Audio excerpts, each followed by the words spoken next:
ദുബായിൽ മികച്ച ടൂറിസ്റ്റ് കേന്ദ്രമായി മാറുന്ന ഹത്ത വികസന പദ്ധതികൾക്ക് അംഗീകാരം 53,000 ചതുരശ്ര മീറ്ററിലാണ് വൻ വികസന പദ്ധതികൾ നടപ്പാക്കുന്നത്.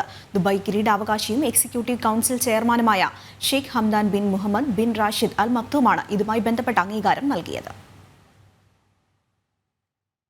ഹത്തയുടെ വികസനത്തിനുള്ള വിവിധ പദ്ധതികൾക്ക് ദുബായ് കിരീടാവകാശിയും എക്സിക്യൂട്ടീവ് കൌൺസിൽ ചെയർമാനുമായ Sheikh Hamdan bin Mohammed bin Rashid Al Maktoum അംഗീകാരം നൽകി. കഴിഞ്ഞ ദിവസം ഹത്ത സന്ദർശിച്ച ശേഷമാണ് വികസനത്തിനുള്ള പദ്ധതികളുടെ പരമ്പരയ്ക്ക് അദ്ദേഹം അംഗീകാരം നൽകിയത്. പ്രദേശവാസികൾക്ക് സ്വകാര്യ സ്കൂളുകൾ, അയൽപ്പക്ക കൌൺസിൽ, ഹത്ത ബീച്ചിന്റെ രൂപകൽപ്പന എന്നിവ ഉൾപ്പെടെ സമഗ്രമായ വികസന പദ്ധതികളാണ് മേഖലയിൽ നടപ്പിലാക്കുന്നത്. 53,000 ചതുരശ്ര മീറ്ററിൽ വ്യാപിച്ചു കിടക്കുന്നതാണ് ഹത്തയിലെ വികസന പദ്ധതികൾ.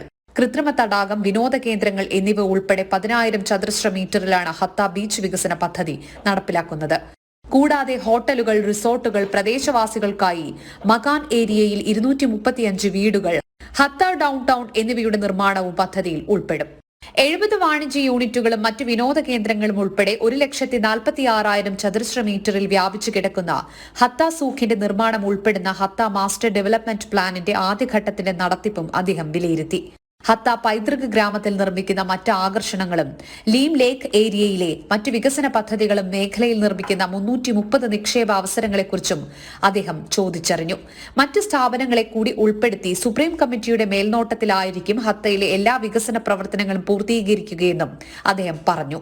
ദുബായ് അർബൻ പ്ലാൻ 2040 മുന്നോട്ട് വയ്ക്കുന്ന ലക്ഷ്യങ്ങൾ സാക്ഷാത്കരിക്കുന്നതിന്റെ ഭാഗമായാണ് ഹത്തയിലെ വികസന പ്രവർത്തനങ്ങൾ.